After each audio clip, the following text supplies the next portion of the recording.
Olá, sejam muito bem-vindos. Hoje é dia 2 de dezembro de 2013, 1h11. Esse é o Cozinha Profissional TV. Eu sou o Thiago Martinelli. Como sempre, aqui toda segunda-feira, o Cozinha Profissional TV, sua fonte semanal de informação pela UTV, para o setor de food service, para você que administra, que trabalha em um restaurante, uma pizzaria, uma padaria, uma rotisseria e demais serviços que oferecem essa possibilidade que hoje em dia é tão procurada, né? Antes de eu apresentar aqui a Juliana, lembrar que a gente já está em vias de lançar a edição especial da Cozinha Profissional, aquela edição que era em janeiro, fevereiro, referente à nossa premiação anual, é o Prêmio Cozinha Profissional Marcas de Destaque, que já chegou à sua 4ª edição. Essa edição está diferente, a gente tem feito matérias diferentes para essas edições, claro, sempre em cima ali das marcas vencedoras. Explicando, ano passado a gente teve uma questão da história, a linha do tempo, do produto. Esse ano a gente está voltado para o mercado atual. Então, como é que está, dependendo da região, o desempenho da marca naquela região, o desempenho por setor, o desempenho por... Enfim, tem várias questões que você vai conferir nessa edição especial da Cozinha Profissional. Como eu disse até no programa passado, essa edição ela costumava sair em janeiro, fevereiro, referente à premiação do ano anterior. A gente alterou pelo seguinte: a gente vai ter outra edição especial em janeiro e fevereiro, que é o anuário, que vai servir de guia para todo o food service de serviço, de produto, e vai ter mais informações sobre o mercado, mais informações relevantes sobre o nosso mercado brasileiro. A equipe da Cozinha Profissional acredita que é um setor que está em desenvolvimento, já desenvolveu bastante, mas gira muita coisa em torno. Eu até comento às vezes que a gente tem uma representatividade até no mercado de trabalho, na economia do país, que é muito importante. Por isso que esse tipo de trabalho que a gente faz é para entender direito esse mercado como ele está. Qualquer dúvida sobre essas edições especiais também, entre em contato no redacal@cozinhaprofissional.com.br, fica ligado no cozinhaprofissional.com.br que está todas as informações lá sobre as edições especiais, notícias, enfim. Bom, não vou mais enrolar aqui, passar para a Juliana. Juliana, tudo bem? Boa tarde, Thiago. Boa tarde a todos. Eu vou deixar nossas redes sociais. O nosso Twitter é @cpfoodservice, o Facebook é /revista Cozinha Profissional, nosso e-mail é redacal@cozinhaprofissional.com.br. E lembrando que eu também fico no chat da UTV. Hoje, particularmente, não estou logada, porque a gente teve um probleminha aqui com o computador, mas semana que vem, creio que tudo vai dar certo e a gente vai estar de volta aqui nas redes. Mas já deixei nossos contatos, se ficar alguma dúvida, quiser perguntar alguma coisa, você pode mandar um e-mail para a gente que a gente responde referente ao assunto aqui do programa tratado hoje. Perfeito. Esse imprevisto aqui, mas eu vou deixar aberto, daqui a pouco eu vou logar aqui no meu iPad, no Twitter, dou uma logada também no e-mail para dar uma olhada, então pode mandar para a gente. Qualquer coisa também a gente envia para o nosso convidado de hoje, posteriormente, para tirar a dúvida de vocês. Aqui na Cozinha Profissional vocês entram em contato, quem fala com a gente sabe que nunca fica com a questão em aberto, a gente sempre dá o feedback para vocês. Bom, já comentei aqui, minha direita está a chefe Marina Lepori, ela é chefe do restaurante Nico Pasta e Basta, restaurante italiano do grupo Sala VIP, né, que é a pizzaria tão conhecida quanto o restaurante também. A gente vai falar sobre o grupo, né? A gente até estava conversando aqui antes do programa começar, alguma questão de padronização, são várias pizzarias, até dentro, de repente, do Nico Pasta e Basta, da culinária italiana, o que é feito, quais são os métodos de trabalho, equipe, enfim. A gente vai entender tudo sobre o Nico e um pouco sobre o grupo Sala VIP, que é um grupo bem sucedido, bem interessante, aliás, de muita qualidade no nosso setor, né? Antes de falar desse trabalho, eu queria que a Marina se apresentasse aqui, como é que você se envolveu nesse setor, entrou nesse setor de alimentação familiar. Tem muita gente que fala desde pequeno, já batendo panela, né? E querendo me mexer com alguma coisa. Como é que foi o seu começo nesse setor? Não muda muito a história. Eu comecei a cozinhar, acho que quando eu tinha uns 10 anos, por necessidade. Meus pais trabalhavam, eu comecei a me envolver com isso, fazer um bolo. Tenho irmãos mais novos e comecei a fazer um macarrão e essas coisas. Daí, antes de ir para a escola, eu sempre assistia os programas culinários, tinha um caderninho ao invés de brincar. E depois, a hora que, quando veio que fazer de faculdade, a faculdade de gastronomia estava começando, acho que fazia apenas 2 anos que tinha no Senac. Meu pai tinha me passado uma matéria pequena sobre, né? E eu guardei ela, tipo, por 1 ano e pouco. Daí, quando veio a hora, eu pesquisei. Na época, tinham 2 faculdades que me interessavam. E eu optei por fazer Senac. E daí, foi que acabou deslanchando.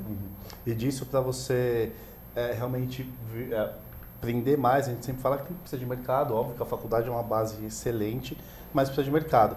Você teve experiências, por exemplo, com o Abel Coelho e com o chefe Alan Poletto. Aliás, Alan Poletto, ele é uma pessoa que, um profissional, eu já assisti uma palestra dele, ele prende muito a sua atenção. Ele tem muita paixão pelo que ele faz, né? Sim. Como é que foi essa experiência com esses 2 chefes?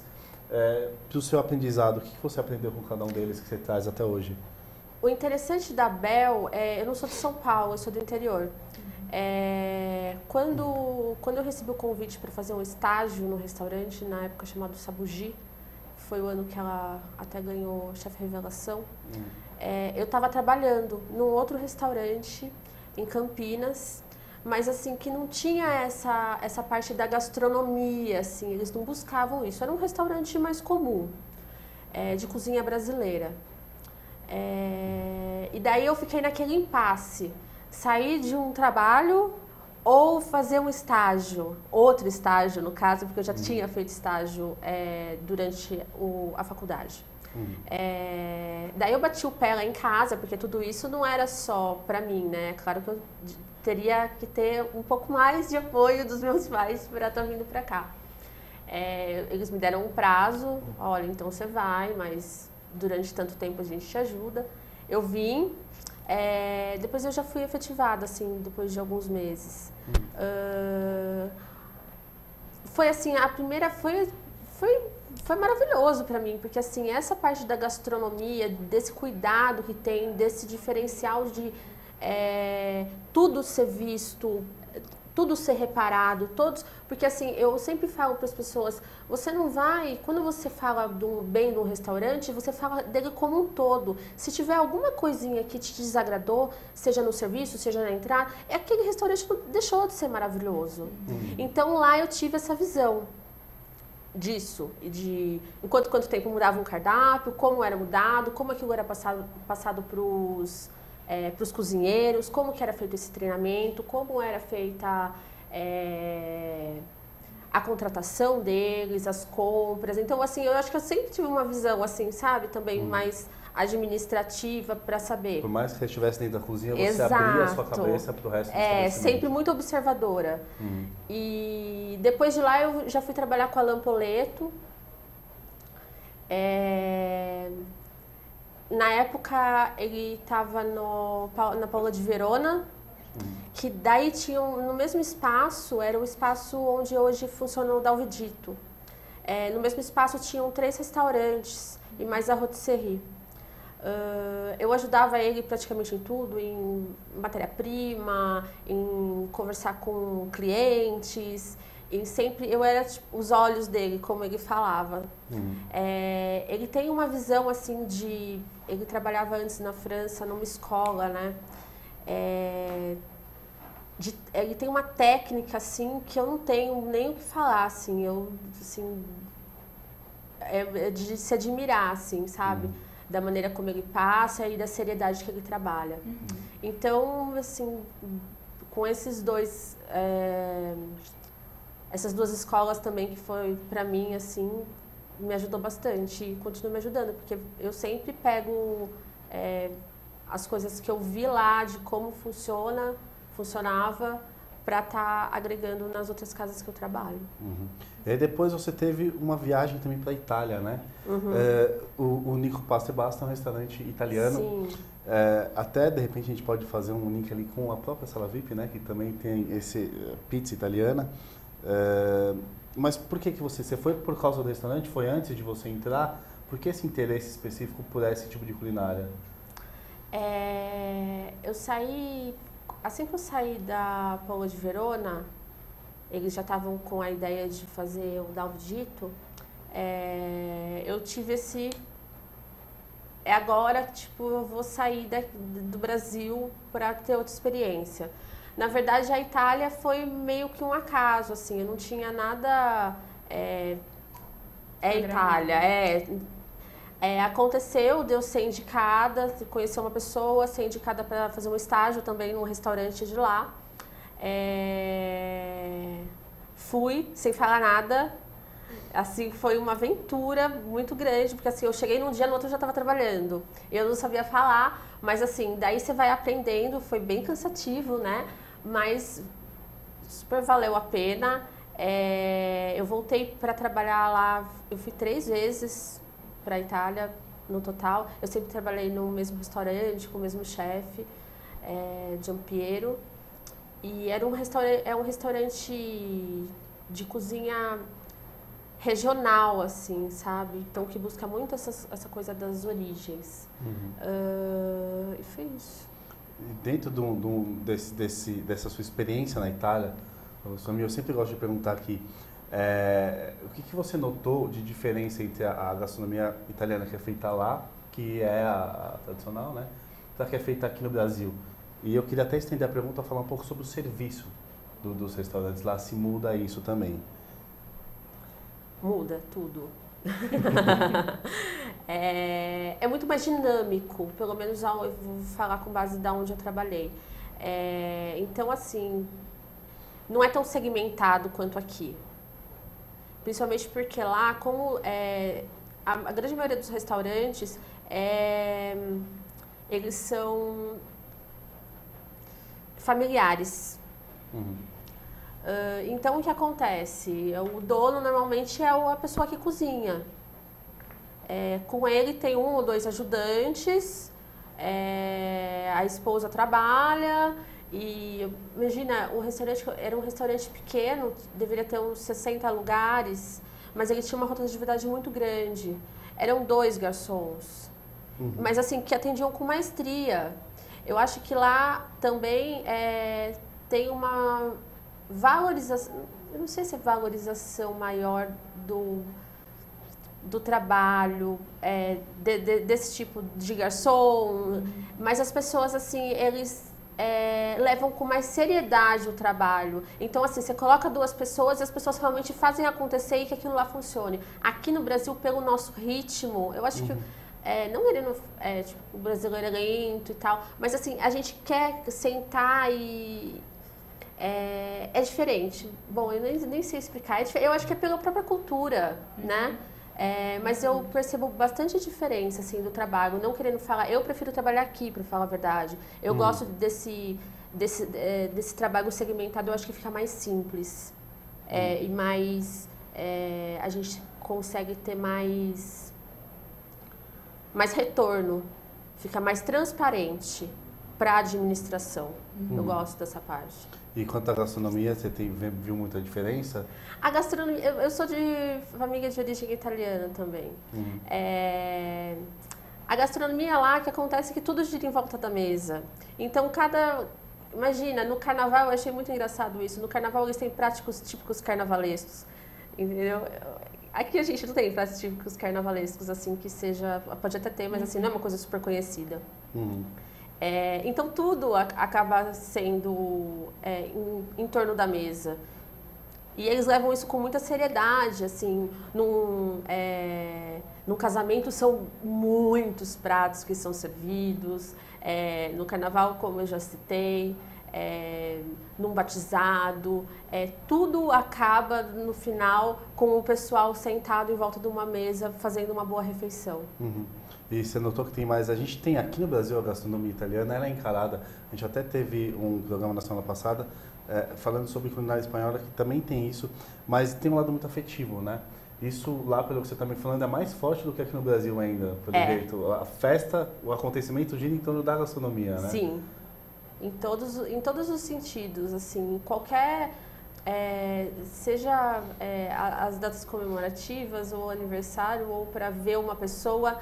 ou para ter um encontro, tudo vai para a parte da gastronomia. Eu até acho interessante, quando eu fui pra lá, daí eu voltei e falei assim, ai, toda vez lá é bom porque assim, toda vez que você conhece alguém, daí você sai pra jantar. E isso é muito bacana. Quando eu voltei pra cá, eu tentei puxar isso, assim, tipo, vi as pessoas, eu falava assim, vamos marcar um jantar. Daí as pessoas ficavam meio assim, né? Tipo assim, jantar, tipo, às vezes não é muito do costume. Aqui, às vezes, o pessoal já tá mais acostumado, tipo, Mas eu acho que essa diferença que você nota é realmente algo muito cultural, porque é bem típico deles, né? Os italianos fazerem isso. Então, eu acho que é bem isso mesmo que você falou. Essa diferença toda pelo serviço é realmente pela cultura, pela forma que eles atendem, como eles veem as coisas, é uma visão de mundo diferente, né? Eu acho que é bem isso. Mesmo. E o seu trabalho, a gente até, quem entrar no site do Nico Pasta e Basta, tem uma descrição sobre você que fala sobre essa questão do momento ali, dessa afetividade que você tenta trazer, né? Exato. Por que você decidiu manter essa linha, mesmo no mercado assim, profissional? Às vezes é difícil você conseguir manter esse tipo de emoção, mas você acha que isso faz a diferença ali no serviço final? De repente até para um cliente que te chama para explicar, né, o prato, que aparentemente pode ser um prato simples, mas a sua forma de explicar pode mudar tudo. Isso costuma acontecer no seu trabalho? Costuma. Eu acho que eu tento colocar isso, quando eu coloco um prato num cardápio, eu sempre tento resgatar meio, para algumas pessoas eu sei que é uma coisa de meio de infância, sabe? Que vai comer e vai parecer o da avó. Aquela macarronada de domingo, né? Isso Exato, tinha na minha família, aquela tinha bastante. lasanha. Então, eu sempre parto para esse lado, assim. Eu acho que na Itália em si eu fiquei encantada com a maneira que eles tratam, com o carinho, com o respeito que eles têm pela comida, pela matéria-prima, entendeu? Pela gentileza de um garçom ou de um chefe, desse amor todo. Então é isso que eu transmito no meu trabalho lá no Pasta. Você começa, como você disse, desde a escolha do ingrediente, já com carinho, já vai pensando a mesma coisa que você faz numa família, né? Que nem eu estava falando, eu sou suspeito para falar, mas eu sou de família italiana também. E tinha a macarronada todo domingo. Eu não sei dizer quantos anos aquela macarronada assim, que era minha avó paterna que fazia, e ela sempre a mesma macarronada. E eu não enjoava, eu esperava o domingo para comer a mesma macarronada todo domingo. Mas muito por causa do momento também, né? Aí meu avô também, que na época gostava, as lembranças, né? Gostava muito de vinho, ele ficava tomando vinho, ele recitava poemas, então é uma coisa muito família. Que eu acredito que levar isso para um ambiente de restaurante é fundamental. Um restaurante italiano, igual a gente falou, essas culinárias que são mais afetivas, né? Não sei nem se é o termo certo falar afetiva, mas eu acho que é um termo bem interessante. Bom, vamos mudar um pouquinho de assunto aqui, falar sobre o grupo Sala VIP, né? O que compõe esse grupo hoje, além do Nico Pasta e Basta, que você tem essa atuação forte? São 3 unidades de pizzarias com salão e delivery, entre salão e delivery, desculpa. O bar do Nico e o Nico Hamburgueria, que é agora a última casa que foi aberta. E a sua atuação, né, você é chefe você comanda a cozinha do Nico Pasta e Basta, mas você também tem um trabalho bem interessante e importante no setor, que a gente sempre bate na tecla aqui, no grupo inteiro, inclusive nas pizzarias, né? Qual que é esse trabalho? Explica um pouco para o nosso espectador. Bom, como eu já citei, são muitas casas, né? Então, para ter um controle bem grande, todos os alimentos, todos os pratos, todas as pizzas, todas as porções do bar, os hambúrgueres, tudo tem uma ficha técnica. E eu faço essa ficha técnica de todas as unidades, até para ser um facilitador de padronização, que é uma coisa, que é uma das palavras assim que a gente usa bastante lá dentro, para tentar, para sempre estar em cima disso, para que a pessoa que vai numa pizzaria no Guarujá vá no Ipiranga e coma a mesma pizza. Isso no grupo é notável. Inclusive eu já tive a oportunidade de comer em 2 unidades diferentes. Realmente é próximo, é praticamente igual ali o final, né, que você recebe ali na mesa. Só para a gente finalizar, antes de terminar o primeiro bloco aqui, eu queria fazer mais uma pergunta. A gente está comentando sobre a proximidade da culinária italiana com que é feita lá e a que é feita aqui, né? Você acha que a pizza talvez não seja uma impressão pessoal, mas a pizza de Sala VIP, ela puxa um pouco mais para a pizza italiana ou tem a mais cara da pizza brasileira mesmo? Não, eu acredito que puxe para pizza italiana pela massa, né? Que é bem fina e crocante. E o recheio, a gente busca, mais do que quantidade de recheio, a qualidade na matéria-prima. Então, a mussarela é sempre a mesma, a calabresa é sempre a mesma, que já é passada por um controle de qualidade. Esses fornecedores já são conhecidos, aonde fazem, como fazem. Então, eu acho que puxa mais para a italiana mesmo, porque a brasileira é mais... eu acho que a massa dela é um pouco mais alta e ela vai bastante recheio, né? Minha visão. Inclusive a gente tem gente que vem aqui e fala que tem pessoas que vão para a Itália e querem comparar a pizza, mas é um produto diferente, né? A gente tem uma pizza ótima aqui, uma pizza que faz muito sucesso, só que sempre vale a pena você experimentar ali o original. E eles falam que a principal questão é o recheio, né? Lá eles forçam muito a massa tem um papel muito importante no sabor. Enfim, vou ter que chamar o intervalo agora que a gente já deu o horário aqui. No próximo bloco a gente comenta um pouco mais sobre essa questão desses ingredientes, como é que o grupo faz para conseguir essa qualidade nos ingredientes. A gente vai falar sobre capacitação também, e falar um pouco mais sobre o cardápio ali do Nico, que tem bastante coisa interessante. Daqui a pouco a gente está de volta.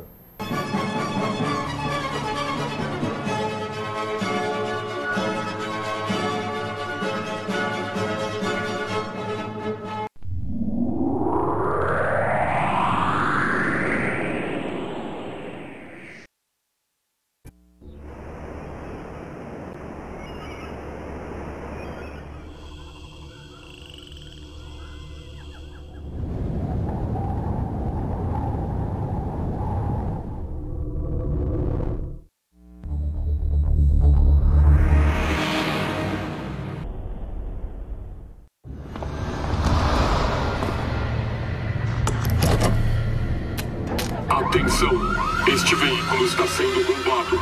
Ligue para a nossa central e diga a localização exata desse veículo, porque com o localizador instalado nele vai ser difícil encontrar. Chegou o Bebom, rastreador com tecnologia de telemetria de última geração. Com ele, você sabe exatamente onde estão seus veículos, frota e família. Contrate agora. Acesse www.bebom.com.br.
De volta com Cozinha Profissional TV, hoje com a participação da chefe Marina Lepori, do restaurante Nico Pasta e Basta, no grupo Sala VIP. A gente falou aqui no final do último bloco, Marina, sobre o uso de fichas técnicas, né? Eu até comentei aqui no intervalo, eu queria saber se você concorda, a ficha técnica ela ajuda numa possível troca de funcionário, ou até troca de cargo dentro do estabelecimento, ou até mesmo na educação daquele que já está lá, para ele seguir aquela receita.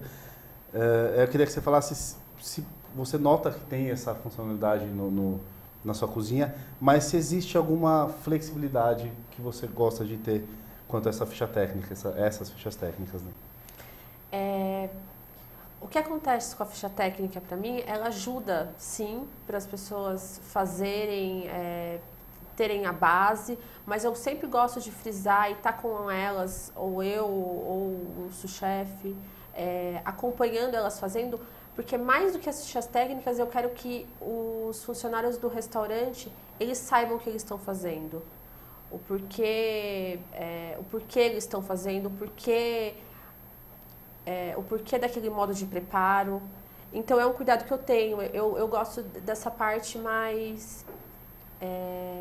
de não ver eu não gosto de ver um funcionário robotizado, assim, preso por uma ficha técnica. Então, eu também priorizo essa parte do explicar o porquê daquela técnica, o porquê daquela quantidade e fazer com que ele saiba o sabor do padrão do prato para ser servido para o cliente. E curiosidade, Marina, é mais fácil achar um colaborador que está aberto para isso?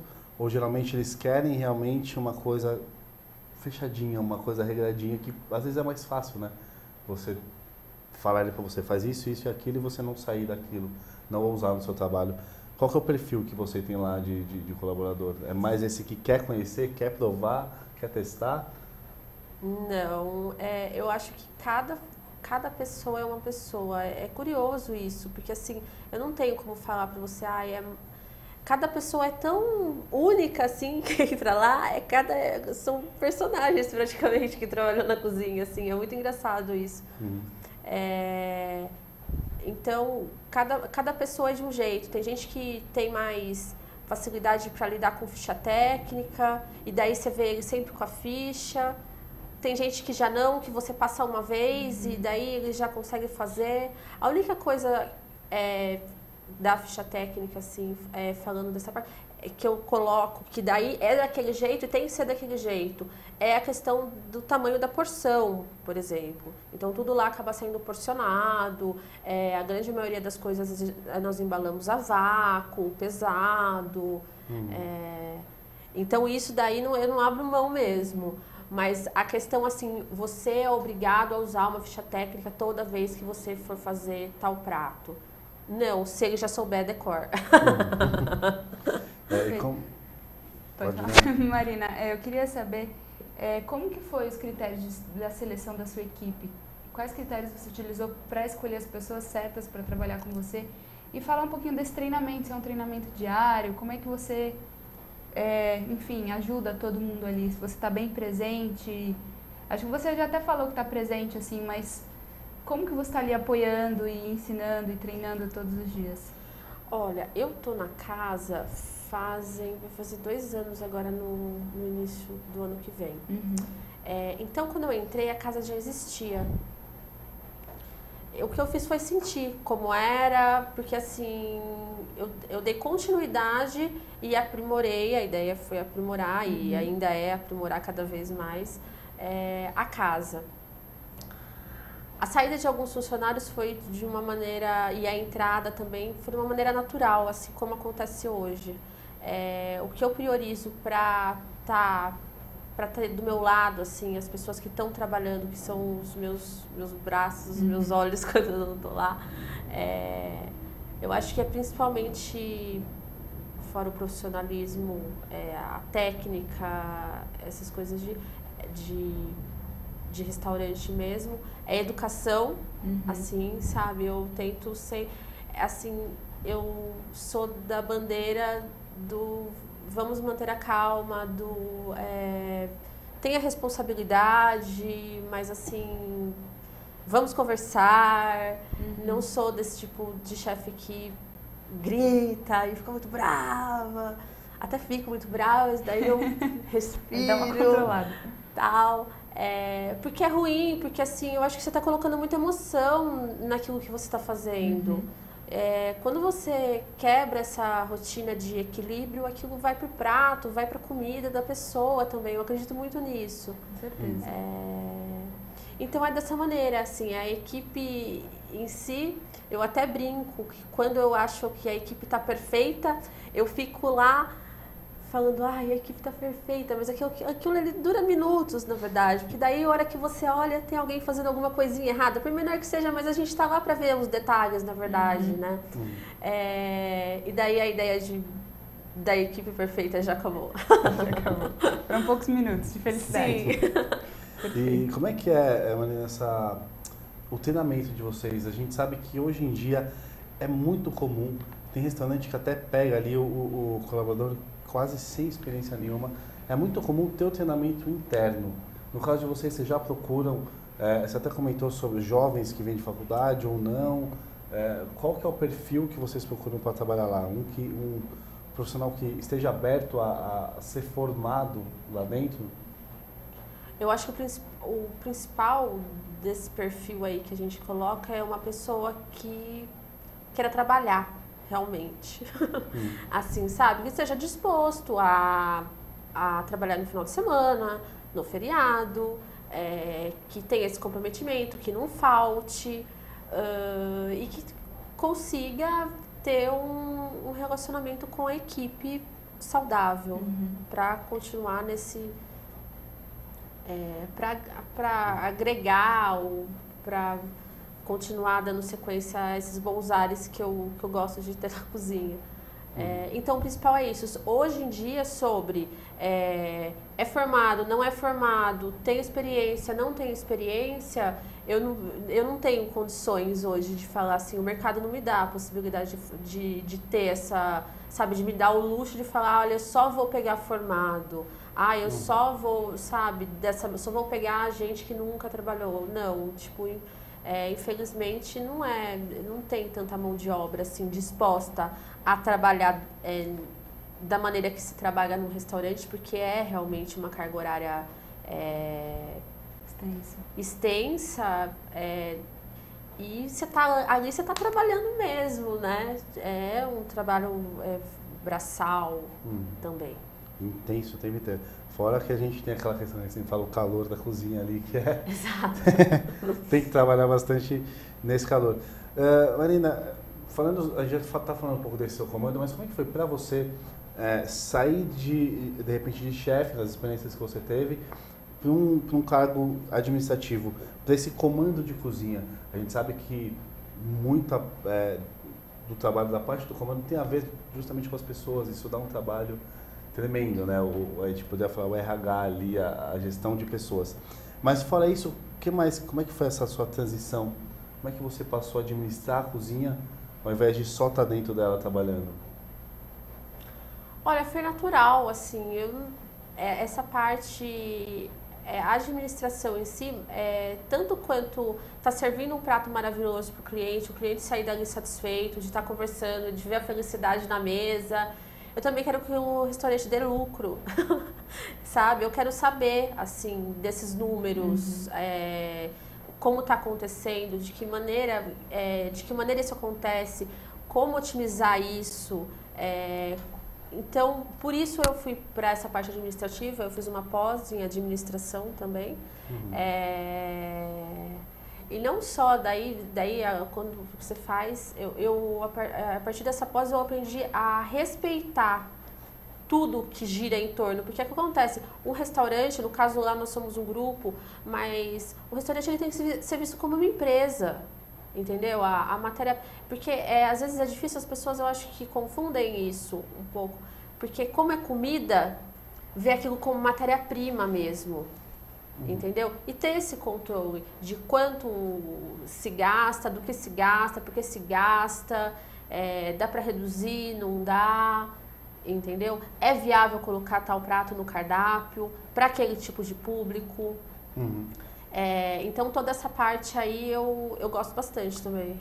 E você comentava também aqui antes do programa começar sobre a questão da segurança do alimento, né? Inclusive com não sei se é um selo, né? Você mencionou. Isso. Queria que você falasse um pouquinho, porque essa é uma parte difícil de controlar.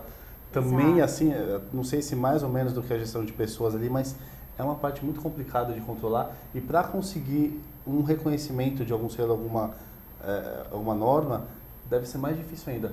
Como é que funciona esse trabalho? Isso, você estava comentando, se aplica não ao grupo inteiro ainda, mas ao Nico Pasta e Basta já tem essa certificação, desculpa, até esqueci o nome aqui. PAS, Projeto Alimentos Seguros. O PAS a gente fizemos pelo Sebrae. Hoje o Nico Pasta foi o primeiro a conseguir o selo. Se não me engano, mais 2 ou 3 pizzarias já têm esse selo. Todas as outras, sem exceção unidades, estão agora já no projeto de finalização para se conseguir esse selo.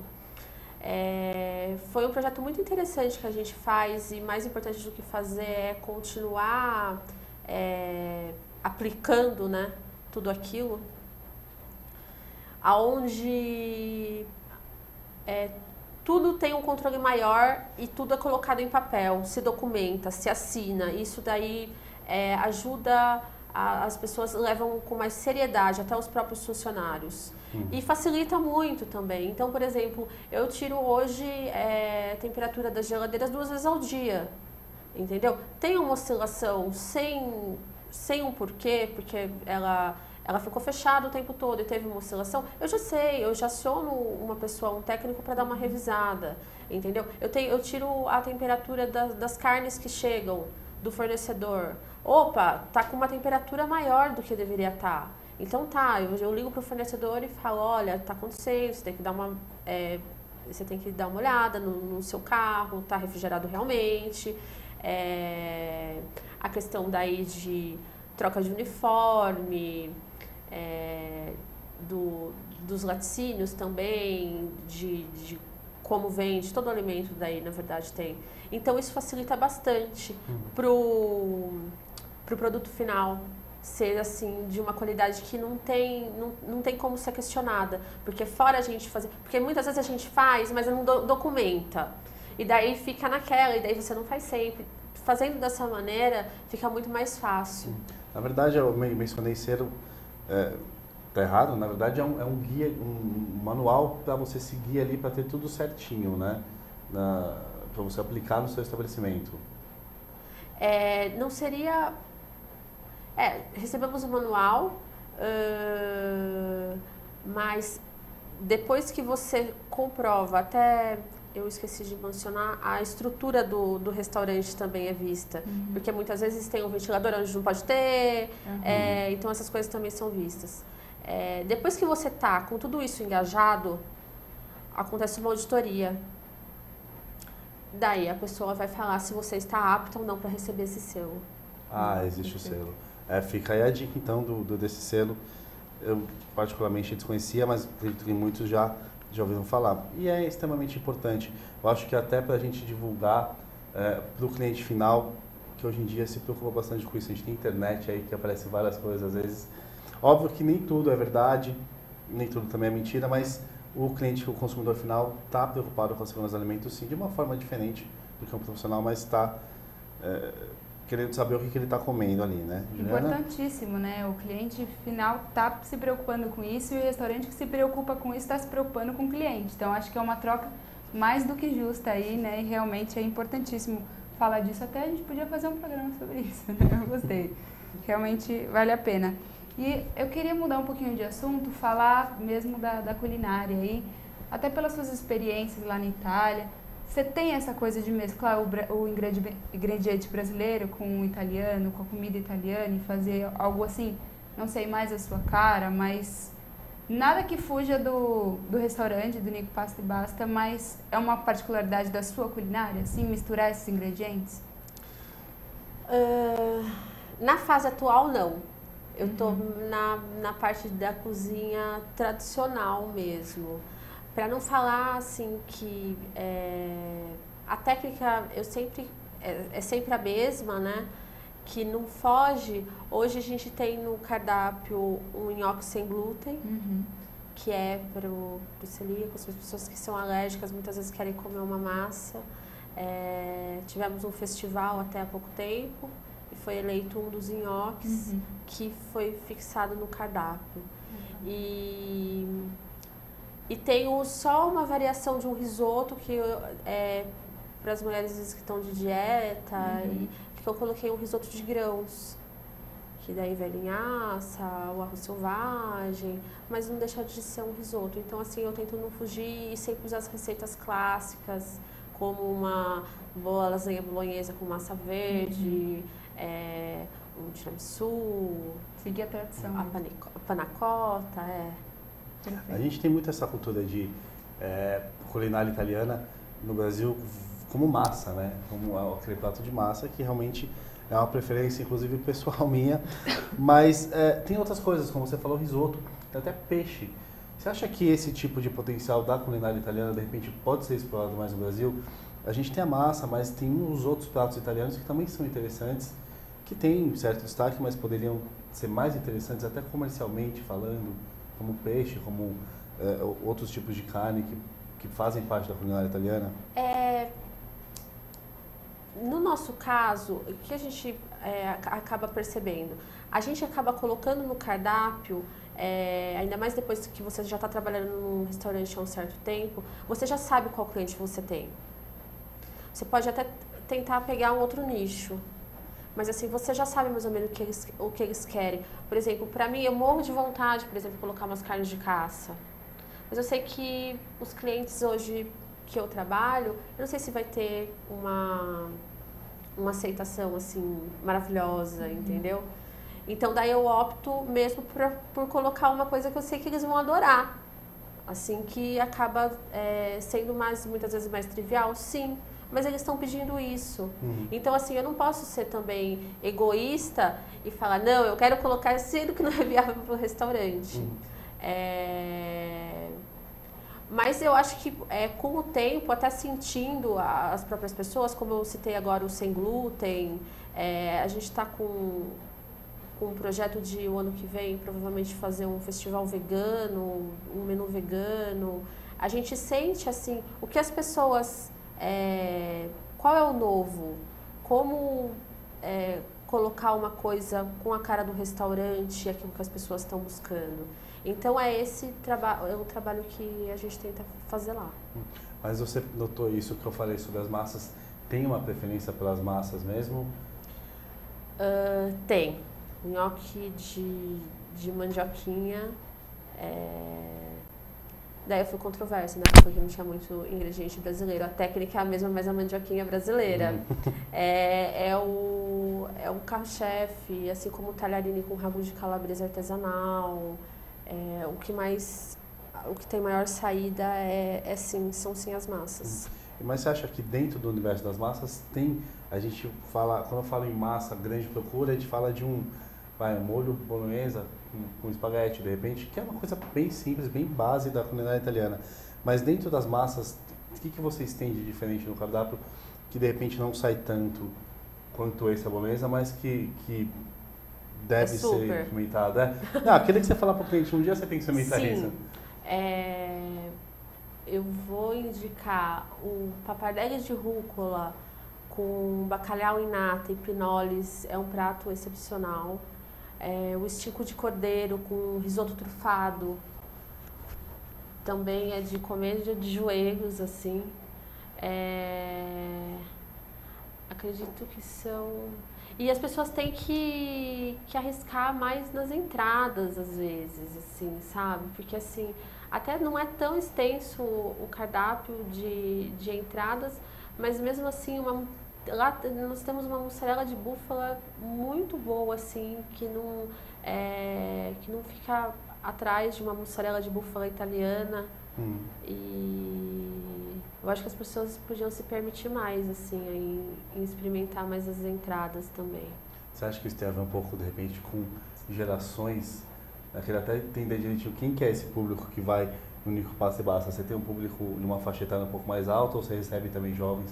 De repente, não sei se eu estou errado, mas o jovem está mais aberto hoje em dia para, de repente, coisas novas, ou não necessariamente coisas novas, mas coisas desconhecidas. Como eu estava falando, a culinária italiana tem coisas que não são tão exploradas. Qual que é o público que vocês atendem lá? Vocês atendem essas duas vertentes? Sim. É variado o público, é engraçado isso, porque no almoço acaba sendo mais executivo mesmo.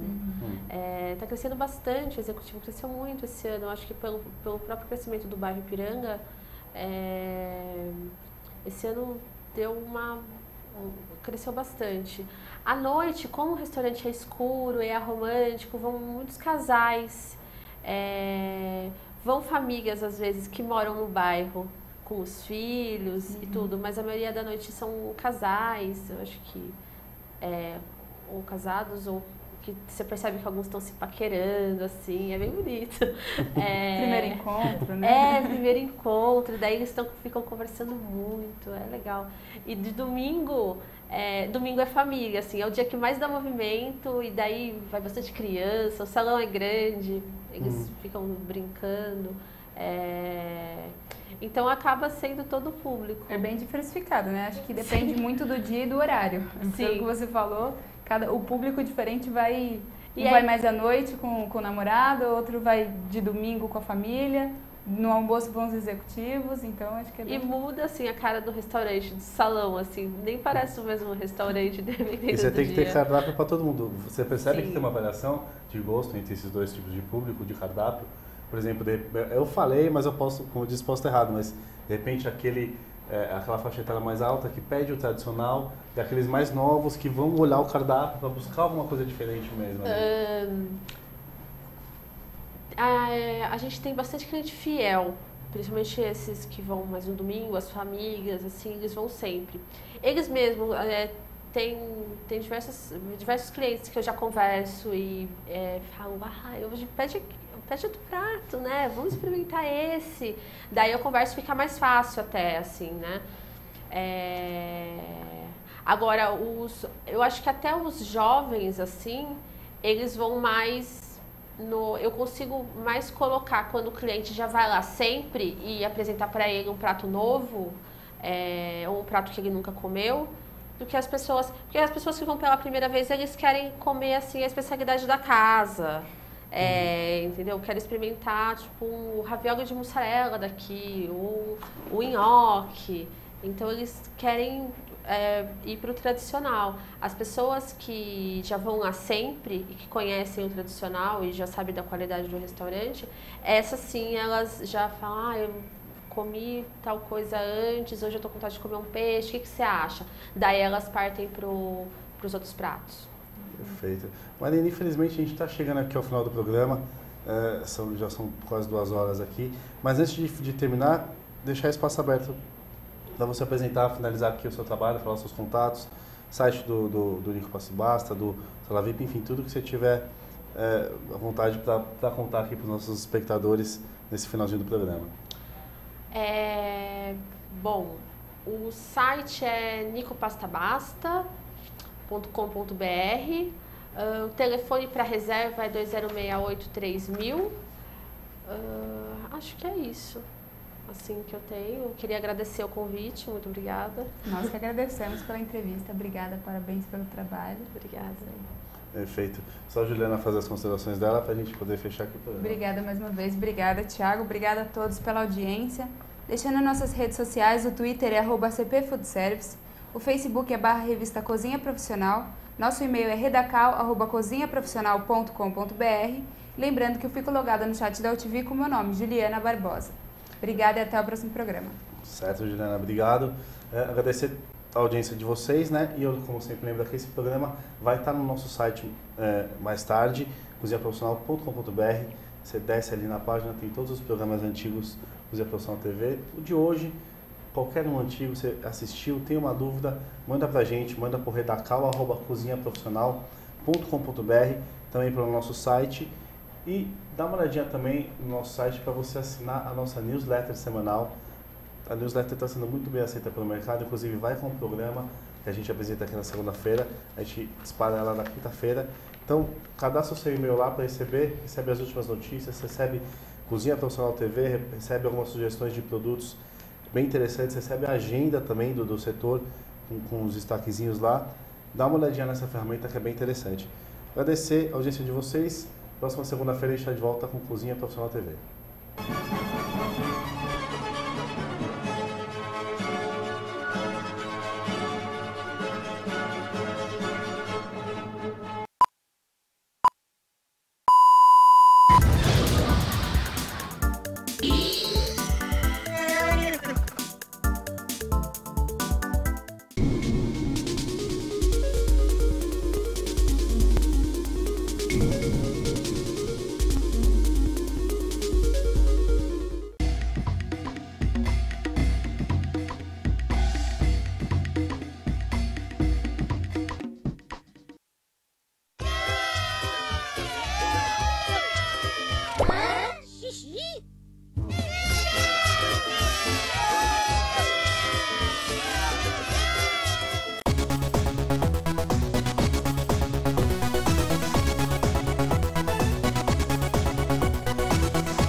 Nós estamos aqui no Ateliê Oral para o lançamento de Close-Up Diamond Attraction.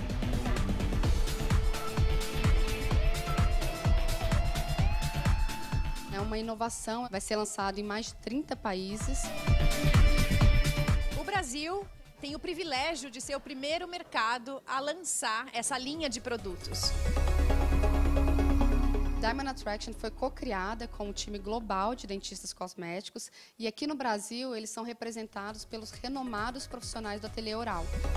A gente pegou todas as tecnologias odontológicas e passou para a Unilever as tendências do mercado. A Unilever traz a exclusiva tecnologia Blue Light, que tem um efeito óptico que proporciona dentes mais brancos instantaneamente. É formada uma película azul sobre o dente e essa película faz com que reflita mais a luz branca. A gente realmente queria dividir esse momento com a imprensa e com o consumidor final. Fomos buscar todos os principais portais, veículos do país. A gente fez questão de convidar blogueiras renomadas para estarem aqui na coletiva. Eu vim aqui fazer a cobertura do evento e mostrar para as minhas leitoras lá do blog. É em tempo real, né? Porque a coisa tem que ser rápida. Então é foto no Instagram, é vídeo pelo Instagram mesmo. Além das blogueiras, dentro da campanha, a gente vai trabalhar muito forte, então, a fanpage, o Instagram. Plano 360 completo. A escolha da mestra de cerimônia foi a Daniela Scarelli. Sejam todos bem-vindos. Foi um prazer estar aqui hoje lançando esse produto, um produto jovem. Eu me senti super jovem estando aqui. Nas pesquisas realizadas pela Unilever, jovens indicam quais são os critérios da importância estética na sua vida. E o sorriso aparece sempre em primeiro lugar. O público-alvo de Diamond Attraction são mulheres de 18 a 30 anos, são mulheres antenadas, independentes. Portanto, a escolha das celebridades presentes no evento, a Bruna Marquezine e a Isabelle Drummond, faz todo o fit com o público-alvo. São jovens, são bonitas e, claro, tem sorrisos super atraentes e brancos. Quando você vai paquerar alguém, você olha o sorriso antes. Claro, e eles olham também. Um sorriso bonito muda tudo, né? Tô falando uma coisa que eu gosto, de uma marca que eu me identifico, com uma coisa que realmente é importante pra mim, que é o meu sorriso. Com certeza um sorriso bem cuidado atrai, né, gente? É uma arma da mulher e do homem também. Fomos buscar todos os códigos do mundo cosmético, do mundo do glamour e principalmente a atração, marcando o início da campanha de Close-Up Diamond Attraction. Um beijo e um sorriso. Até lá.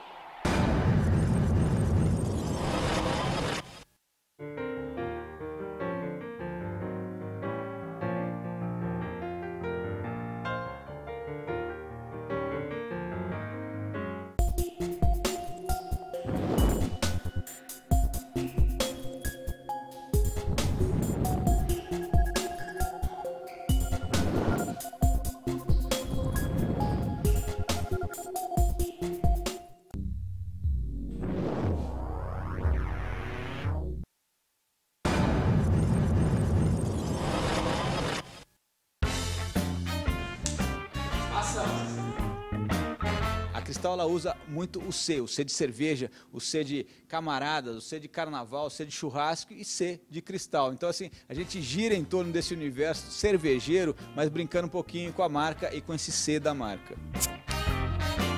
E a gente vem de uma certa forma bem humorada e com um modelo, com uma métrica bastante interessante, explorar isso nesse filme, que é o filme Apelidos. A agência que desenvolveu a campanha é a Young Rubicon, né? A gente fez todo um trabalho de desenho de plataforma, de marca, e daqui para frente a ideia é que a gente explore os pontos de contato com o target da marca através dessa plataforma que foi desenhada. Câmera, ação. A cerveja sempre vai construir um clima de congregação, de alegria. Tem uma busca da cumplicidade com o público. E é isso que a marca Cristal está trazendo, né? Alegria, humor. Eu também acho. As filmagens foram feitas aqui em São Paulo, num bar. Com uma linguagem bastante descontraída e vem trazer aí uma brincadeira mesmo de bar, uma brincadeira do dia a dia. E esse é um dos casos, vamos chamar assim, que a Cristal está contando, né? De um cara que senta numa mesa de mulheres bonitas e, de repente, ele recebe um telefonema da mulher dele. Oi, amor. Que barulho é esse? Eu tô aqui no bar. Quem tá aí? Nessa mesa de bar, de repente, aparece a Débora Nascimento. Sério? Mais uma vez a gente usou o Clóvis Mello e a Cine, porque é um filme que é muito humor, é direção de ator, e o Clóvis é um craque nessa história. Ação. E o resultado ficou muito divertido. Boca, alemão, e a Débora Nascimento. Ah, tá. Débora Nascimento. Um beijo pra ela então, tá? O mais legal de tudo é que esse filme não acaba nesses 30 segundos, não. Ainda tem mais uma volta. Não posso falar agora, não. É uma confusão danada aqui. É a mulher que dessa vez dá o troco. Mas você tá bem? Tô ótima. Fica tranquilo. Aliás, acabou de chegar um médico. Beijo. Médico? E? A Cristal ela vem contemplar essa irreverência também nos personagens escolhidos para os dois filmes.